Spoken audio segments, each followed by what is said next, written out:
offer my deepest sympathy to the people of France for the 11 injured, 12 dead, including 2 police persons. And yes, Tamron, we are committed to working with France and using our resources to ensure that these individuals are brought to justice.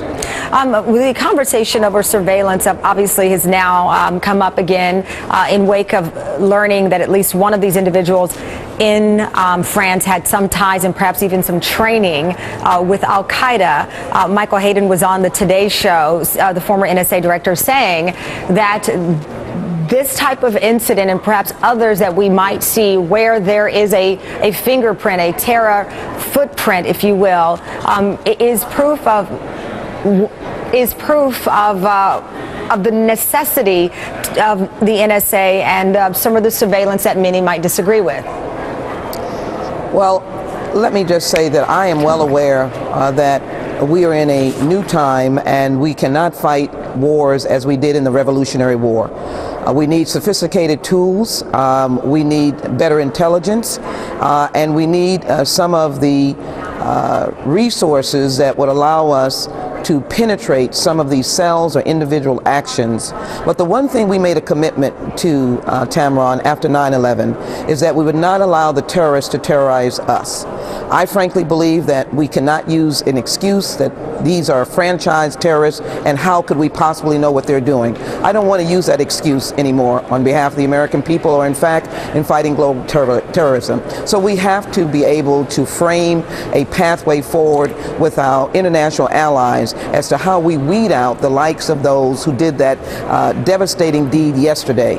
But I wouldn't say that we need to pull back on the concepts of torture that we oppose. We can define and design a sophisticated, penetrating vetting out of these individuals because of the vast utilization of the internet, conversation, dialogue, family members, neighborhood. We just need to, in essence, enhance our investigatory assets and realize that we can't sit down on the job. We've got to be constant and vigilant to find and weed out individual franchise terrorists like these young men were, as well as those in Australia and as well as those in Canada. Let me play in his own words what Michael Hayden said. It was on Morning Joe regarding the private collection of private information being collected by the NSA. Let me get one more response from you on it. Let's play it.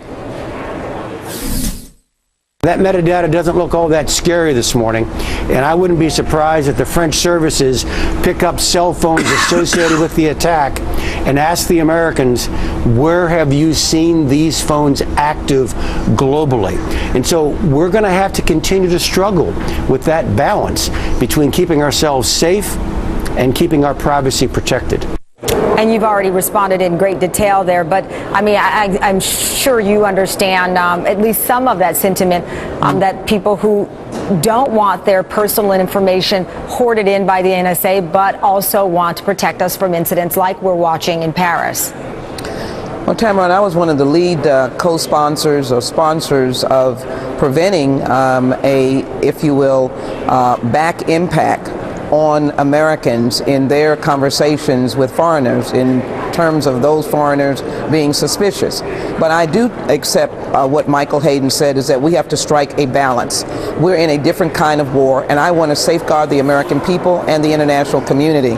I think we can do so, and as he said, right now there will be dialogue between French intelligence and U.S. intelligence, and I'm sure they'll be penetrating some of those conversations. But let's look at this. These are perpetrators that have already done a devastating deed, but more importantly, if it deals with those who have intent, then we have some lax and some latitude, if you will, on making sure that we prevent the terrorist act. But we don't want innocent Americans to be entrapped by laws that we place when they are making conversations that are innocent conversations that happen to be dealing with individuals who may have different thoughts than what we have. We can find the balance, but what I will say is we can make no excuses that we cannot penetrate these random terrorist acts before they occur. Yeah. We've got to turn a sophisticated direction to do that and to stop them. And just quickly here, we just got in breaking news that Senator Barbara Boxer, Democrat of California, has announced that she won't run for re-election in 2016. She made the announcement on a video posted online. Your reaction? I love Barbara Boxer. It is going to be an enormous loss. What a litany of legacy legislative actions. What a friend to women. What a friend to the environment and to progressive causes. She was a House member. I had the opportunity of seeing her work in the House. Then she went on to be an enormous contributor to the United States Senate, but really to America. I want to thank her for her service, and we will miss her. Maybe I can convince her not to retire. All right. Thank you so much. We greatly appreciate you reacting to that developing news. Again, Thank Senator you. Barbara Boxer is retiring. She was elected to the Senate in 1992. This is her 4th term in the Senate. We'll be right back.